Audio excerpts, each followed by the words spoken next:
మీకు దొరకని దోషం పోవాలి అంటే ఒక్క నంది అభిషేకానికే పోతుంది. అది ఎప్పుడో తెలుసా, ఎప్పుడు పడితే అప్పుడు చేయడానికి వీల్లేదు. త్రయోదశి నాటి సాయంకాలం శివాలయంలో శివలింగానికి పొద్దున్న అభిషేకం అయిపోతుంది కాబట్టి అలంకారం చేసేసి రుద్రాధ్యాయంతో నందీశ్వరుడికి అభిషేకం చేస్తారు.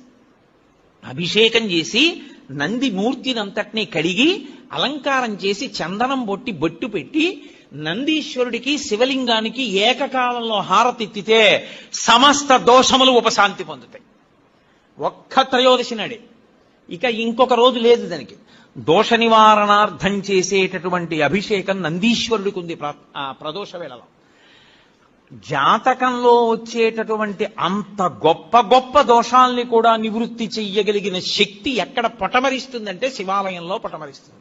అందుకే త్రయోదశి అభిషేకము అంటారు. దానికి నంది దగ్గర బయలుదేరి ప్రదక్షిణం చేసి నంది దగ్గరికి రావాలి. దానికి ఒక ప్రత్యేకమైన ప్రదక్షిణ విధానం ఉంటుంది. ఆ ప్రత్యేక ప్రదక్షిణ విధానంలో ప్రదక్షిణం చేసి మళ్ళీ నంది దగ్గరికి వస్తారు. దాన్ని నంది నమస్కారము అని పిలుస్తారు. దాని చేత శివానుగ్రహం పరిపూర్ణంగా కలుగుతుంది.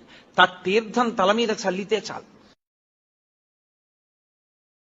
త్రయోదశి నాడు దోష నివారణార్థ శివాభిషేకము అని చేస్తారు.